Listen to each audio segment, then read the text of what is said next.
Is your Mitsubishi Outlander's alarm randomly going off? Let's pinpoint the cause.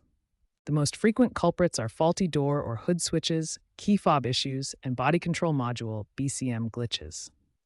Start by inspecting all door and hood switches for corrosion, damage, or misalignment. Use a multimeter to check for continuity. They should read near zero resistance when closed.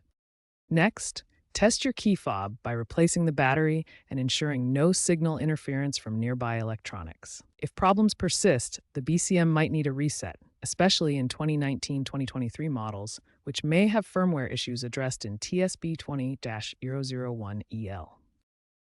First, for safety, disconnect the negative battery terminal to prevent electrical issues.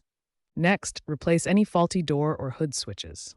These parts typically cost between $20 and $50. For key fob issues, reprogram it by inserting the key into the ignition, cycling to the on position without starting, and pressing the fob buttons in sequence. Refer to your owner's manual for the exact procedure. To reset the BCM, for 2019 and newer models, use the vehicle's settings menu and select System Reset.